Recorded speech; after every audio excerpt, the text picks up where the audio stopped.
Hello physio doctors. मैं मोहम्मद शमशाद आपका बहुत बहुत स्वागत करते हैं आईसीआई एकेडमी के परिवार में। अभी तक हम लोग ने पढ़ा है epithelial tissue types of tissue पढ़े थे पिछले लेक्चर में, जिसमें हम लोग देखे थे कि एनिमल वर्ल्ड में मेनली 4 टाइप की टिश्यू पाई जाती है: epithelial tissue, connective tissue, muscular tissue and neural tissue. तो हम लोग ने स्टार्ट किया था एपिथेलियल टिश्यू। एपिथेलियल टिश्यू का डेफिनेशन देखे थे, उसको अच्छे से समझे थे। उसके बाद हम लोग ने general feature of epithelial tissue पढ़े थे। आज हम लोग आपके बीच उपस्थित हूँ एक प्यारे टॉपिक के साथ।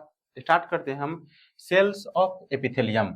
यदि एपिथेलियल टिश्यू में हम लोग सेल की बात करें, कितने टाइप का सेल होगा, तो on the basis of structure के बेसिस पे एपिथेलियल टिश्यू में 3 टाइप की कोशिका पाई जाती है। There are 3 types of cells present in epithelial tissue, namely squamous, cuboidal and कोलिमिनार।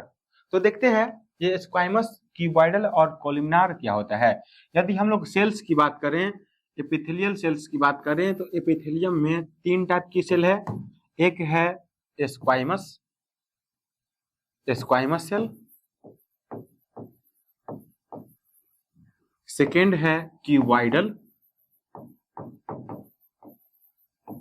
और थर्ड है कोलिमिनार। हिंदी मीडियम वाले बच्चे के लिए याद रखना है, स्क्वाइमस का हिंदी होता है सल्की उपकला, क्यूबॉइडल का हिंदी होता है घनाकार उपकला तथा कोलिमिनार का हिंदी होता है स्तंभाकार उपकला। सल्की, घनाकार तथा स्तंभाकार। अब हम लोग देखते हैं कि किस एपिथेलियल सेल को हम लोग स्क्वाइमस कहेंगे, किसको क्यूबॉइडल कहेंगे और किसको कोलिमिनार कहेंगे। तो हम लोग जनरल फीचर में पढ़े थे कि epithelial cell always rest on basement membrane. Epithelial cell हमेशा बेसमेंट मेम्ब्रेन के ऊपर रेस्ट करती है। तो मान लेते हैं कि ये हम लोग का है कि बेसमेंट मेम्ब्रेन, ये हो गया बेसमेंट मेम्ब्रेन। बेसमेंट मेम्ब्रेन के बारे में हम लोग पढ़े थे कि बेसमेंट मेम्ब्रेन ये सेलुलर होता है। यह मोस्टली 2 लेयर का बना हुआ है, बेसल लेमिना और फाइब्रस लेमिना, जो ग्लाइकोप्रोटीन और म्यूकोपॉलीसेकेराइड का बना होता है। ये जो बेसमेंट मेम्ब्रेन है, बेसमेंट मेम्ब्रेन के ऊपर यदि एपिथेलियल सेल फ्लैट हो, ऐसा सेल हो जिसका लेंथ बहुत कम हो तथा ब्रेथ बहुत ज्यादा हो, लंबाई कम हो चौड़ाई ज्यादा हो, तो ऐसे सेल को हम लोग बोलेंगे ये स्क्वाइमस सेल है। स्क्वाइमस सेल की याद रखना है, स्क्वाइमस सेल के ठीक सेंटर में एक राउंड न्यूक्लियस पाई जाती है। सिमिलरली क्यूबॉइडल किसको कहेंगे, तो क्यूबॉइडल ऐसा सेल होगा जिसका लेंथ और ब्रेथ लगभग सिमिलर होगा, एल भी सेम हो, बी भी सेम हो। यहाँ एल जो है और बी है, इसमें डिफरेंस है। एल है ये स्मॉलर देन बी, यहाँ एल इक्वल टू बी। और तीसरी पॉसिबिलिटी है क्यूबॉइडल में कि इसका एल बहुत लेंथ बहुत बड़ा होगा और ब्रेथ बहुत छोटा होगा, L is greater than B. इस 2 केस में, स्क्वाइमस और क्यूबॉइडल के केस में, आप लोग को याद रखना है कि ये दोनों केस में इसका न्यूक्लियस ठीक सेंटर में होगा और राउंड होगा। लेकिन कोलिमिनार के केस में इसका सेंटर न्यूक्लियस में न हो करके थोड़ा सा बेसमेंट मेम्ब्रेन की ओर होगा और बेसल न्यूक्लियाई पाई जाएगी और ओवल होगी। याद रखना है, ये है स्क्वाइमस, ये है कोलिमिनार और ये क्यूबॉइडल और ये कोलिमिनार। याद रखना आप लोग को, हम लोग ने एक फीचर पढ़ा था जनरल फीचर में कि एपिथेलियल सेल में हैव इवाजिनेशन, में have infolding of plasma membrane, outward folding of plasma membrane. तो याद रखना है कि ये दोनों स्क्वाइमस में, ये दोनों सेल्स में, स्क्वाइमस और क्यूबॉइडल में मिनिमम इवाजिनेशन पाई जाती है। ये दोनों में याद रखना है having minimum evagination, having minimum evagination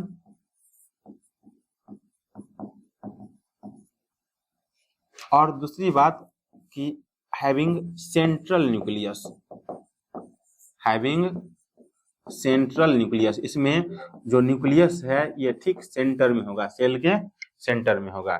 लेकिन कोलिमिनार की बात करें तो कोलिमिनार में इवाजिनेशन बहुत अधिक पाई जाएगी, हैविंग मैक्सिमम इवाजिनेशन, इसमें इवाजिनेशन बहुत ज्यादा मिलेगा, मैक्सिमम इवाजिनेशन इसी में मिलेगी। और दूसरी बात याद रखना है कि इसमें बेसल न्यूक्लियाई है, बेसल न्यूक्लियाई। चलते हैं अब हम लोग देखते हैं नेक्स्ट फीचर एपिथेलियल टिश्यू में कि एपिथेलियल टिश्यू में कौन कौन से सेल जंक्शन पाई जाती है।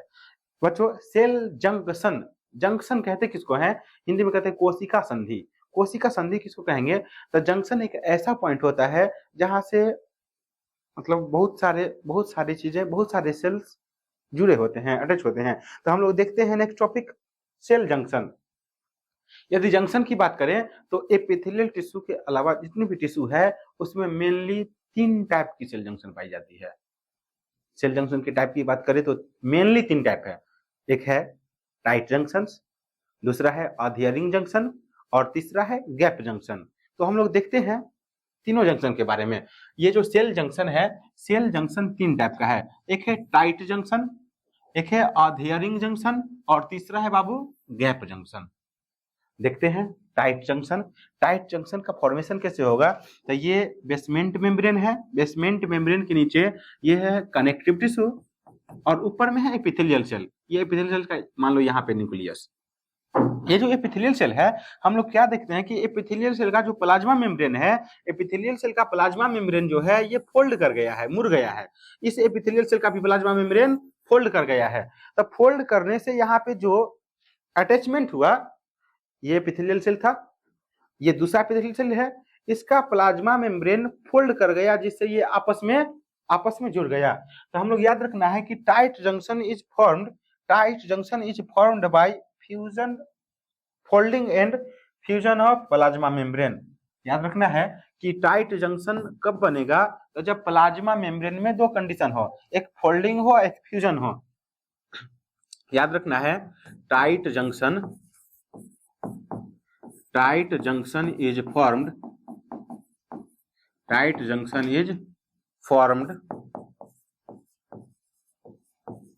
बाय फोल्डिंग मतलब होता है मुड़ जाना, folding and fusion of plasma membrane में जब फोल्डिंग होगा और फ्यूजन होगा तो टाइट जंक्शन का निर्माण होगा प्लाज्मा मेम्ब्रेन। यदि हम लोग देखें कि ये टाइट जंक्शन करेगा क्या, तो ये एक सेल है, ये दूसरा सेल है और 2 सेल के बीच के जो स्पेस होते हैं उसको हम लोग बोलते हैं इंटरसेलुलर स्पेस। और इंटरसेलुलर स्पेस में जो सब्सटेंस भरी होती है उसको हम लोग बोलते हैं इंटरसेलुलर सब्सटेंस। इसमें रेड कलर से बनाया गया है इंटरसेलुलर सब्सटेंस को ये लीक होने से बचाएगा। जो यहाँ पे इंटरसेलुलर सब्सटेंस है वो यहीं पे रहेगा। तो याद रखना है it prevents leakage of intercellular substance, मतलब याद रखना ये प्रिवेंट्स लीकेज, सिंपल लिख लेते हैं प्रिवेंट्स लीकेज, ये लीकेज को रोकेगा। किसके लीकेज को रोकेगा, हम लोग बोलेंगे इंटरसेलुलर सब्सटेंस के लीकेज को रोकेगा। अब हम लोग देखते हैं नेक्स्ट हम लोग का सेल जंक्शन है अधेयरिंग जंक्शन। अधेयरिंग जंक्शन को हम लोग मैकुला अधेरेंस भी कहते हैं। ये अधेयर का मतलब क्या होता है, अधेयर का मतलब होता है एक सेल का दूसरे सेल से जुड़ा रहना।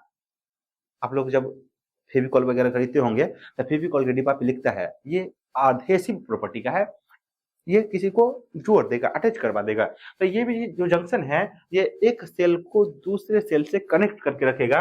देखो एक्चुअली होता क्या है कि जो प्लाज्मा मेम्ब्रेन है, प्लाज्मा मेम्ब्रेन पे कुछ प्रोटीन का डिपोजिशन हो गया। जैसे मैं यहाँ पे एक येलो कलर का प्रोटीन बनाए हैं, ये प्रोटीन है, एक ये प्रोटीन है। ये प्रोटीन के डिपोजिशन से हुआ क्या कि देखो मान लो इधर एक एपिथेलियल सेल था, इधर एपिथेलियल सेल। एपिथेलियल सेल में ये जो ग्लोबुलर प्रोटीन है, गोलाकार प्रोटीन है, जो गोल गोल बनाए हैं ऐसा, ये प्रोटीन जो है ये दूसरा प्रोटीन है, ये तीसरा प्रोटीन है, इसको हम लोग बोलते हैं लिंकर प्रोटीन। इस प्रोटीन को हम लोग कहते हैं LINKER, लिंकर प्रोटीन। ये लिंकर प्रोटीन मान लो ये एक लिंकर प्रोटीन है, एक मिनट, ये दूसरा लिंकर प्रोटीन है और एक लिंकर प्रोटीन दूसरे लिंकर प्रोटीन के ऊपर है और जब एक सेल दूसरे सेल से अलग होना चाहेगा तो ये इसको बाइंड कर लेगा, ये इसके ऊपर दूसरा है, ये इसको क्या कर लेगा, बाइंड कर लेगा, लॉक कर लेगा। तो याद रखना है ये जो लिंकर प्रोटीन है ये एक दूसरे को लॉक कर लेगा, तो ये एक सेल को दूसरे सेल से अटैच करके रखेगा। याद रखना इसको बोले लिंकर प्रोटीन। ये जो प्रोटीन है इसको हम लोग बोलते हैं intrinsic protein, intrinsic protein, intrinsic protein. और इस लिंकर प्रोटीन से जो ये फाइबर अटैच है ये बना होता है केराटिन फाइबर का, यह है केराटिन। याद रखना है अधेरिंग जंक्शन, अधेरिंग जंक्शन की बात करें तो अधेरिंग जंक्शन करेगा क्या, तो ये अटैचमेंट ऑफ एडजेसेंट सेल के लिए रिस्पॉन्सिबल है। अटैचमेंट ऑफ एडजेसेंट सेल और दो पड़ोसी सेल के अटैचमेंट के लिए रिस्पॉन्सिबल है एडजेसेंट सेल। यदि वही हम लोग तीसरे टाइप की सेल जंक्शन की बात करें तो उसका नाम है गैप जंक्शन। गैप जंक्शन को हम लोग साइटोप्लाज्मिक ब्रिज, अंतर मतलब कोशिका द्रव्य पुल भी कहते हैं। पुल का काम क्या होता है कि मान लो कोई रिवर है तो रिवर के इस साइड को उस साइड से कनेक्ट करने का काम करता है, इस पार को उस पार से जोड़ने का काम करता है, वही काम करता है हम लोग का गैप जंक्शन। गैप जंक्शन देखो ये एक सेल है एपिथेलियल सेल, ये दूसरा एपिथेलियल सेल है। इसमें जो साइटोप्लाज्म है, इसमें जो साइटोप्लाज्म है, इसमें जो साइटोप्लाज्म है, इस साइटोप्लाज्म में मटेरियल का एक्सचेंज हो, मटेरियल एक सेल से दूसरा सेल में जा पाए, इसके लिए ये गैप जंक्शन है। गैप जंक्शन में होता क्या है कि दो एडजेसेंट सेल के बीच प्लाज्मा मेम्ब्रेन के बीच, दो एडजेसेंट सेल के प्लाज्मा मेम्ब्रेन के बीच यहाँ पे एक टनल प्रोटीन आ गया। इस टनल प्रोटीन के डिपोजिशन से इस जंक्शन का निर्माण हुआ। फिर हम लोग बच्चे जल्दी से रिकॉल करते हैं। फर्स्ट टाइप का जंक्शन है टाइट जंक्शन। टाइट जंक्शन का निर्माण होता है फोल्डिंग तथा फ्यूजन से, इसका काम है लीकेज से रोकना। दूसरा जंक्शन है अधेरिंग जंक्शन, ये कुछ प्रोटीन के और फाइबर के डिपोजिशन से बना है जो अटैचमेंट के लिए रिस्पॉन्सिबल है या एक एडजेसेंट सेल को अटैच करके रखेगा। तीसरा सेल है गैप जंक्शन। गैप जंक्शन के बारे में रखना है कि due to deposition of tunnel protein between two adjacent cell plasma, two adjacent cells के प्लाज्मा मेम्ब्रेन के बीच टनल प्रोटीन के जमा होने से ये बनेगा। इसका काम क्या होगा तो ये याद रखना है कि इट प्रोवाइड्स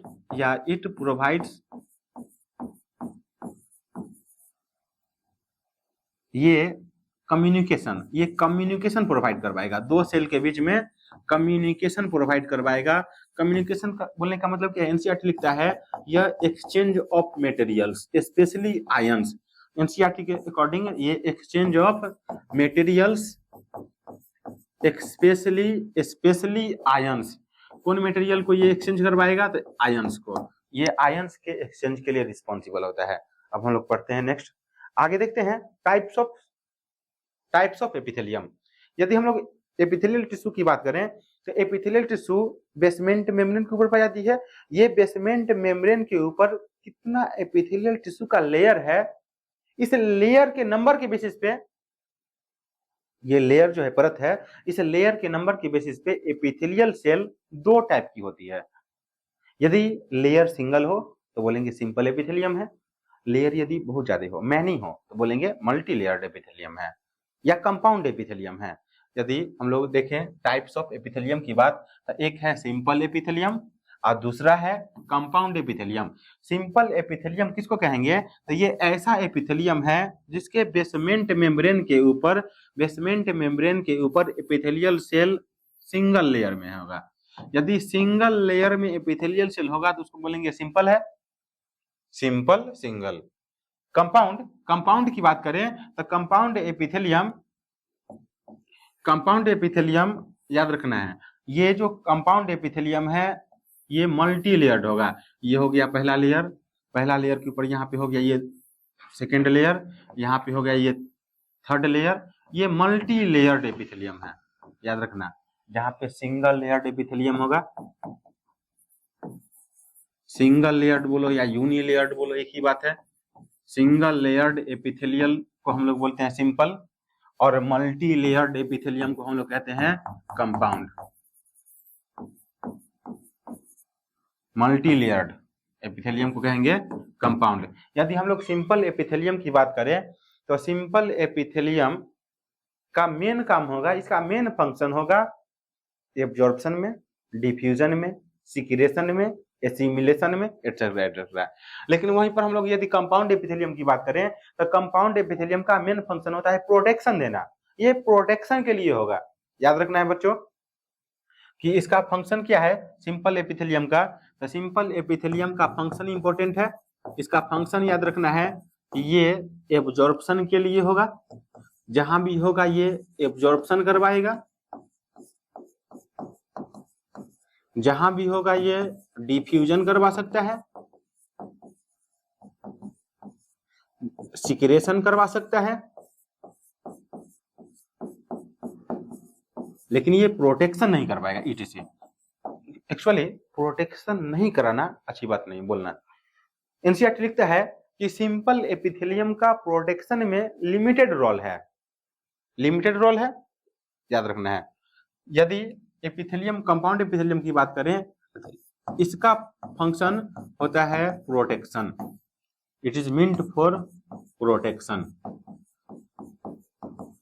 हम लोग देखें कि यदि सिंगल लेयर में एपिथेलियम होगा तो सिंपल है, मल्टी लेयर्ड होगा तो बोलेंगे कंपाउंड है। कंपाउंड एपिथेलियम को हम लोग कभी कभी स्ट्रेटिफाइड एपिथेलियम भी बोलते हैं या मल्टी लेयर्ड एपिथेलियम भी कहते हैं। अब हम लोग देखते हैं, दोनों को पढ़ेंगे बारी बारी से, सिंपल को भी और कंपाउंड को भी। अब हम लोग देखते हैं सिंपल एपिथेलियम। सिंपल एपिथेलियम पढ़ते हैं। टाइप्स ऑफ सिंपल एपिथेलियम की बात करें तो सिंपल एपिथेलियम अभी जस्ट हम लोग ने पढ़ा है कि एपिथेलियल सेल स्क्वाइमस हो सकता है, क्यूबॉइडल हो सकता है या कॉलमनार हो सकता है। तो on the presence of types of epithelial cell simple epithelium is of mainly 3 types. NCERT लिखता है 3 टाइप। आप लोग अदर ब्रांड की बुक पढ़ेंगे तो वहां हो सकता है किसी में 5 लिख दे, किसी में 6 लिख दे, लेकिन एनसीईआरटी स्पष्ट लिखा है कि सिंपल एपिथेलियम 3 टाइप के हैं। यदि हम लोग सिंपल एपिथेलियम की बात करें तो सिंपल एपिथेलियम में हो सकता है एपिथेलियल सेल स्क्वाइमस हो, तो हम लोग बोलेंगे ये है सिंपल स्क्वाइमस। Simple स्क्वाइमस epithelium, simple स्क्वाइमस। ये हो सकता है सिंपल क्यूबॉइडल, सिंपल क्यूबॉइडल, और तीसरा पॉसिबिलिटी है कि simple columnar. Simple columnar 3 type की एपिथेलियल सेल पाई जाती है, सिंपल स्क्वाइमस, सिंपल क्यूबॉइडल और सिंपल कॉलमनार। यदि हम लोग बात करें स्क्वाइमस, क्यूबॉइडल और कॉलमनार सिंपल की बात, एनसीईआरटी यही तीनों लिखता है। लेकिन इसके अलावा याद रखना है ये जो कॉलमनार सेल है और क्यूबॉइडल सेल है इसमें कभी कभी सिलिया पाई जाती है, इसके फ्री सरफेस पे सिलिया पाई जाती है। तो जिस क्यूबॉइडल या कॉलमनार के फ्री सरफेस पे सिलिया होगी उसको हम लोग बोलेंगे सिलिएटेड एपिथेलियम। याद रखना आप लोग को। इसका तो मेन टाइप 3 ही है, मेन टाइप 3 ही है, लेकिन एनसीईआरटी लिखता है एक नेक्स्ट टाइप जिसको हम लोग बोलते हैं सिलिएटेड एपिथेलियम। सिलिएटेड एपिथेलियम इसको भी हम लोग पढ़ लेंगे। और एक टाइप और हम लोग पढ़ेंगे स्यूडो स्ट्रेटिफाइड। स्यूडो स्ट्रेटिफाइड मतलब हम लोग को समझ में आ गया कि हम लोग को अभी 5 टाइप का एपिथेलियम पढ़ना है। एक सिंपल स्क्वाइमस एपिथेलियम, एक सिंपल क्यूबॉइडल एपिथेलियम, एक सिंपल कॉलमनार एपिथेलियम, साथ में हम लोग पढ़ेंगे सिलिएटेड और स्यूडो स्ट्रेटिफाइड। तो हम लोग बारी बारी से सबको पढ़ते हैं। स्टार्ट करते हैं सिंपल स्क्वाइमस एपिथेलियम। यदि हम लोग सिंपल स्क्वाइमस की बात करें तो हम लोग पहले जानते हैं स्क्वाइमस सेल फ्लैटेंड होता है, चपटी होती है, बहुत पतली होगी, थिन होगी, जिसका लेंथ छोटा होगा और ब्रेथ बड़ा होगा। यदि हम लोग सिंपल स्क्वाइमस की बात करें तो सिंपल स्क्वाइमस देखो ये हो गया बेसमेंट मेम्ब्रेन। अब बेसमेंट मेम्ब्रेन के ऊपर बहुत फ्लैट सेल है, बहुत पतली सेल है। यदि कोशिका बहुत फ्लैट हो तो इसको हम लोग बोलेंगे स्क्वाइमस है। स्क्वाइमस स्क्वाइमस को हम लोग और इसको हम लोग सिंपल स्क्वाइमस को दो नाम और देते हैं। एक कहते हैं, इसको हम लोग कहते हैं पेवमेंट एपिथेलियम, पेवमेंट एपिथेलियम, और दूसरा इसको हम लोग जानते हैं टेस्सिलेटेड एपिथेलियम के नाम से, टेस्सिलेटेड एपिथेलियम। सिंपल स्क्वाइमस को ही हम लोग बोलते हैं पेवमेंट एपिथेलियम और टेस्सिलेटेड एपिथेलियम। पेवमेंट एपिथेलियम इसको हम लोग क्यों कहते हैं, याद रखना आप लोगों को कि पेवमेंट एपिथेलियम इसलिए कहते हैं क्योंकि ये जो है, आप लोग टाइल्स देखते होंगे, फ्लोर पे टाइल्स लगी होती है, एक टाइल्स दूसरे से चिपकी होती है, तो इसका भी मतलब अरेंजमेंट वैसा ही है, या मतलब it fit as like as tiles, so known as pavement epithelium. लेकिन टाइल्स में आप लोग देखे होंगे, टाइल्स का जो बाउंड्री होता है वो स्मूथ होता है, लेकिन इसका बाउंड्री इरेगुलर है, इसका बाउंड्री टेढ़ा मेढ़ा है। बाउंड्री टेढ़ा मेढ़ा इसलिए इसको बोले हम लोग टेसिलेटेड, याद रखना है। टाइल्स की तरफ फिट होता है इसलिए इसको हम लोग बोले पेवमेंट, इसका बाउंड्री टेढ़ा मेढ़ा इसलिए इसको बोले हम लोग टेसिलेटेड। यदि हम लोग सिंपल स्क्वाइमस के डिस्ट्रीब्यूशन की बात करें, हम लोग एपिथेलियल टिश्यू में सबसे इंपॉर्टेंट टॉपिक होता है बच्चों डिस्ट्रीब्यूशन। आप लोग को डिस्ट्रीब्यूशन याद रखना है कि किस ऑर्गन में, किस बॉडी पार्ट में कौन सा एपिथेलियम है। तो डिस्ट्रीब्यूशन की बात करें तो हम लोग की बॉडी में ये एपिथेलियम, सिंपल स्क्वाइमस एपिथेलियम मिलता है tunica interna. Actually tunica interna of blood vessels, आप लोग 10th क्लास में ब्लड वेसल्स पढ़े होंगे, तो ब्लड वेसल्स हम लोग देखते हैं, ये एक ब्लड वेसल्स है। तो ब्लड वेसल्स 3 लेयर का बना होता है। एक इसमें सबसे आउटर लेयर है ट्यूनिका, इसको हम लोग बोलते हैं ट्यूनिका एक्सटर्ना, ट्यूनिका एक्सटर्ना, जो सबसे बाहर में होगा उसको बोलेंगे ट्यूनिका एक्सटर्ना। इसके बाद इसमें एक और लेयर है जिसको हम लोग बोलते हैं tunica media, tunica media. Tunica media के बाद इसमें एक लास्ट लेयर है, इंटरनल लेयर है, इसको हम लोग बोलते हैं ट्यूनिका इंटरना। याद रखना है ये जो ट्यूनिका इंटरना है, tunica interna is lined with simple स्क्वाइमस epithelium, याद रहेगा ना। ब्लड वेसल्स 3 लेयर का बना हुआ है, जिसमें से जो सबसे अंदर वाला लेयर है ट्यूनिका इंटरना है। ट्यूनिका इंटरना में फ्लैट सेल पाई जाती है, सिंगल लेयर का, जिसको हम लोग बोलते हैं सिंपल स्क्वाइमस। सेकेंड है अल्वियोलाई। अल्वियोलाई की बात करें तो यह मतलब लंग्स में पाई जाती है। लंग्स के स्ट्रक्चरल एंड फंक्शनल यूनिट को हम लोग अल्वियोलाई कहते हैं। यदि हम लोग एक लंग्स को देखें, मान लेते हैं कि ये हम लोग का ट्रेकिया है, ट्रेकिया आगे जा करके बाइफर्केट करेगी, 2 पार्ट में डिवाइड करेगी, और ये भी लंग्स में ओपन हो जाएगी और ये भी लंग्स में ओपन होगा। तो ये जो ट्रेकिया है, ट्रेकिया आगे जाकर के डिवाइड किया, ब्रोंकस बनाया, ब्रोंकस भी फर्दर आगे जाकर के लंग्स के अंदर डिवाइड किया, ब्रोंकियल्स बनाया होगा। इसमें बहुत सारे डिवीजन होंगे, डिवीजन के बाद फाइनली ये जा करके एक पाउच लाइक स्ट्रक्चर में ओपन होगा, जिसको हम लोग बोलेंगे अल्वियोलाई है। एक अल्वियोलाई को देखें हम लोग, चलो इसको हम लोग जूम करके देखते हैं, इतना पार्ट को इधर। एक अल्वियोलाई को देखें तो मान लेते हैं कि ये हम लोग का एक अल्वियोलाई है। तो अल्वियोलाई के अंदर भी सिंपल स्क्वाइमस ही पाई जाती है। सिंपल स्क्वाइमस क्यों है, क्योंकि ये थिन लेयर है, बहुत फ्लैट सेल से बना हुआ है, तो यहाँ पे गैसियस एक्सचेंज आसानी से हो जाएगा, डिफ्यूजन आसानी से होगा। यहाँ पे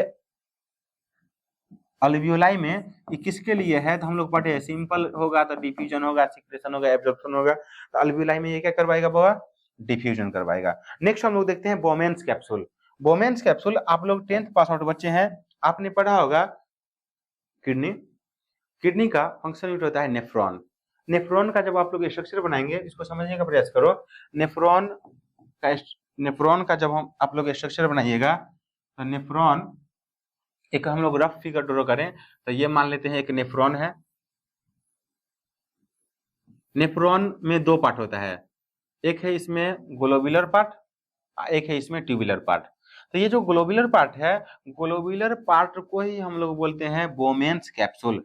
ये जो बोमेन्स कैप्सूल है, बोमेन्स कैप्सूल का दोनों वॉल, पेराइटल वॉल और विसरल वॉल, दोनों वॉल जो है ये इसमें पाई जाएगा बड़े सिंपल स्क्वाइमस। नेक्स्ट देखते हैं एंडोकार्डियम ऑफ हार्ट। हार्ट मतलब हृदय, हृदय का जो सबसे इंटरनल लेयर है एंडोकार्डियम है, उसमें मिलेगा हम लोग को सिंपल स्क्वायमस। चलो हम लोग देख लेते हैं, हार्ट बनाते हैं। पहले आप लोग वाला ही हार्ट बना लेते हैं। आप लोग वाला हार्ट ये हो गया, ठीक है ना। लेकिन रियल में हार्ट में 4 चेम्बर होते हैं। रियल में हार्ट में 4 चेम्बर है।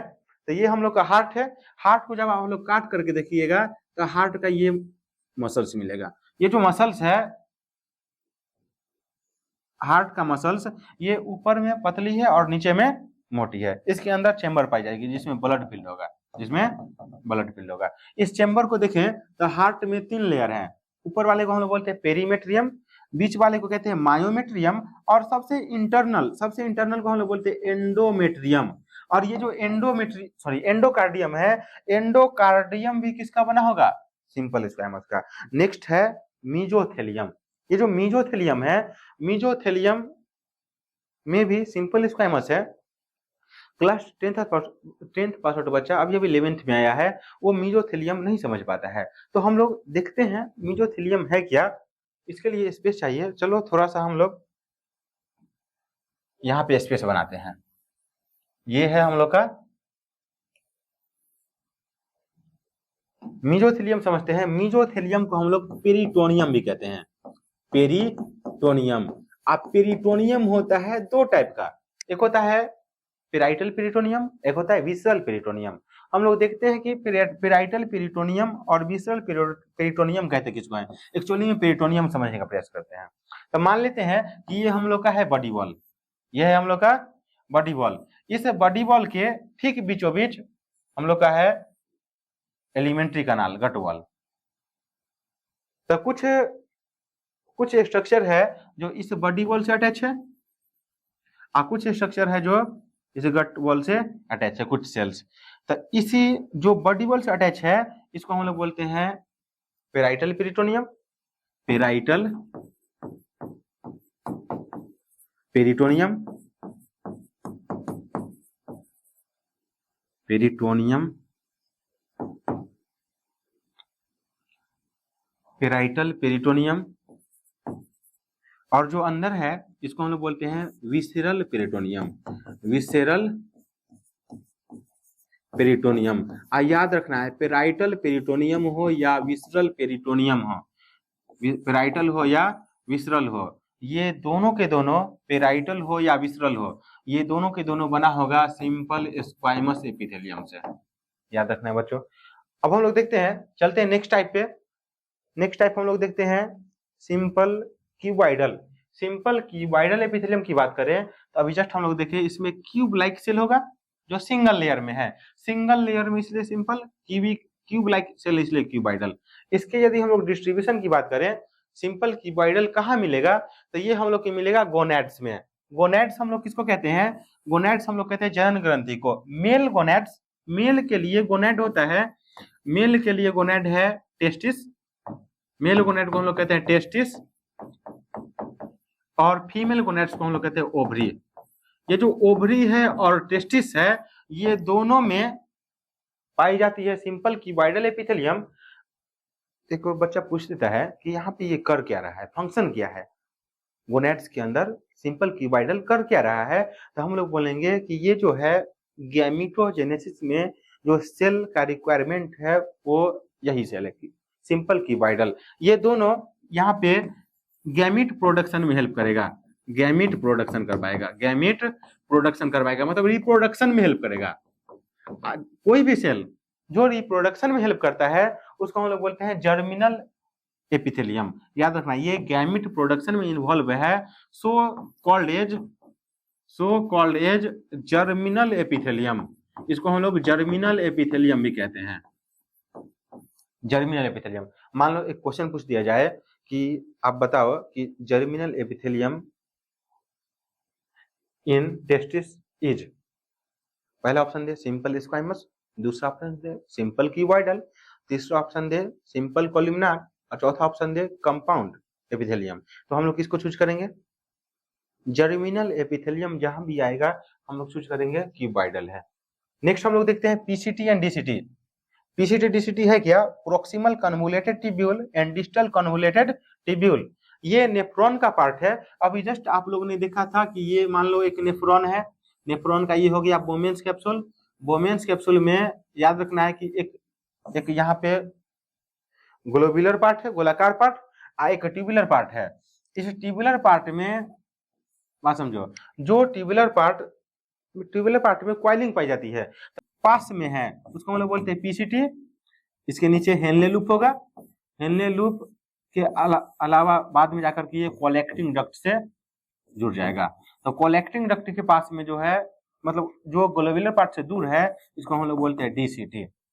पीसीटी हो या डीसीटी हो, दोनों में दोनों याद रखना है, दोनों के दोनों में सिंपल क्यूबॉइडल एपिथेलियम मिलेगा। यहाँ पे भी ये रीएब्जॉर्प्शन में हेल्प करेगा। तीसरा है थायराइड ग्लैंड। थायराइड ग्लैंड की बात करें तो थायराइड ग्लैंड में भी है सिंपल क्यूबॉइडल, और थायराइड ग्लैंड में ये क्या करवाएगा, तो सिक्रेशन में हेल्प करेगा। याद रखना है, यदि हम लोग गोनैड को छोड़ दें तो यहाँ पे ये एब्जॉर्प्शन करवा रहा है, यहाँ पे ये सिक्रेशन करवा रहा है। याद रखना है कि सिंपल क्यूबॉइडल का काम होता है एब्जॉर्प्शन करवाना और सिक्रेशन करवाना। इसका यदि हम लोग फंक्शन की बात करें, इसके फंक्शन की बात करें तो दो फंक्शन याद रखना है, एक सिक्रेशन और दूसरा एब्जॉर्प्शन। सिक्रेशन एंड एब्जॉर्प्शन हम लोग देखते हैं। अब नेक्स्ट सिंपल कॉलमनार एपिथेलियम। यदि सिंपल कॉलमनर की बात करें तो कॉलमनर सेल हम लोग देखे थे कि इसका लेंथ बड़ा होगा, ब्रेथ छोटा होगा, लंबाई बड़ी होगी, चौड़ाई छोटी होगी। यदि सिंपल कॉलमनर की बात करें तो देखते हैं हम लोग, ये बेसमेंट मेम्ब्रेन है, और बेसमेंट मेम्ब्रेन के ऊपर ये है एपिथेलियल सेल, बहुत लंबी लंबी सेल है। यदि लंबी लंबी एपिथेलियल सेल होगी तो इसको बोलेंगे हम लोग ये है कॉलमनर सेल, ये है कॉलमनर सेल। एक लेयर में इसलिए बोले सिंपल कॉलमनर। इसके नीचे जहां भी बेसमेंट मेम्ब्रेन हो उसके नीचे पाई जाएगी कनेक्टिव टिश्यू। यदि हम लोग सिंपल कॉलमनर के डिस्ट्रीब्यूशन की बात करें, या डिस्ट्रीब्यूशन से पहले एक बात हम लोग समझते हैं, एक्चुअली में हुआ क्या कि एपिथेलियल सेल इवोल्यूशनरी सीक्वेंस में पहले ये दो ही थे, एक स्क्वाइमस थी, एक क्यूबॉइडल थी। लेकिन बाद में इवोल्यूशन के सीक्वेंस में जैसे इवोल्यूशन होते गया, नंबर ऑफ सेल बढ़ती गई, ये जो क्यूबॉइडल सेल थे, ये जो क्यूबॉइडल सेल था, क्यूबॉइडल सेल पे प्रेशर पड़ता गया, इससे हुआ क्या कि ये श्रिंक कर गया, श्रिंक किया, पास आया और लंबा हो गया, पास आया और लंबा हो गया। एक्चुअली में देखा जाए तो क्यूबॉइडल का ही मॉडिफिकेशन है कॉलमनर, लेकिन एनसीईआरटी इस बात को नहीं लिखता, इसलिए इसको हम लोग ज्यादा चर्चा नहीं करते हैं, ज्यादा डिस्कस नहीं करते हैं। याद रखना है फिर भी कि कॉलमनर जो है, कॉलमनर है मॉडिफिकेशन ऑफ क्यूबॉइडल। हम लोग देखते हैं इसका डिस्ट्रीब्यूशन, तो इसके डिस्ट्रीब्यूशन में याद रखना है फर्स्ट कि ये स्टोमक में मिलेगा। स्टोमक में ये क्या करेगा, तो स्टोमक में ये दो काम करेगी। स्टोमक में यदि फंक्शन की बात करें तो ये सिक्रेशन में भी हेल्प करेगा और एब्जॉर्प्शन में भी हेल्प करेगा, सिक्रेशन एंड एब्जॉर्प्शन। सेकेंड है गॉल ब्लैडर में पाई जाती है, गॉल ब्लैडर में ये एब्जॉर्प्शन में हेल्प करेगा, गॉल ब्लैडर को डाइल्यूट से कॉन्सेंट्रेटेड करेगा। नेक्स्ट हम लोग देखते हैं, ये मिलता है स्मॉल इंटेस्टाइन में। स्मॉल इंटेस्टाइन में भी ये सिक्रेशन में भी हेल्प करता है और एब्जॉर्प्शन में भी हेल्प करता है। हम लोग को समझ में आया कि इसका यदि हम लोग फंक्शन देखें तो दो ही फंक्शन है, एक है सिक्रेशन, एक है एब्जॉर्प्शन। अभी जस्ट हम लोग पहले देखे थे कि ये जो कॉलमनर क्यूबॉइडल सेल है, क्यूबॉइडल सेल का भी फंक्शन है सिक्रेशन और एब्जॉर्प्शन, और कॉलमनर सेल का भी फंक्शन है सिक्रेशन और एब्जॉर्प्शन। ये भी एक पॉइंट है जो सपोर्ट करता है कि कॉलमनर का इवोल्यूशन, कॉलमनर का निर्माण क्यूबॉइडल से ही हुआ है। नेक्स्ट टाइप हम लोग का दो टाइप और बचा हुआ है, उसको भी जल्दी जल्दी डिटेल में देखते हैं। एक है सिलिएटेड एपिथेलियम। सिलिएटेड एपिथेलियम की बात करें तो हम लोग पढ़े थे कि एपिथेलियल सेल में एक जो है अटैच होता है बेसमेंट मेम्ब्रेन से, एक सरफेस, दूसरा सरफेस फ्री होता है। तो कुछ कॉलमनर और क्यूबॉइडल सेल ऐसे हैं जिसके फ्री सरफेस पे सिलिया पाई जाती है, जिसके फ्री सरफेस पे सिलिया पाई जाती है, उसको हम लोग बोलेंगे सिलिएटेड एपिथेलियम। चलो बच्चों, आज इतना ही रहने देते हैं, नेक्स्ट क्लास में हम लोग देखते हैं सिलिएटेड एपिथेलियम। Thank you.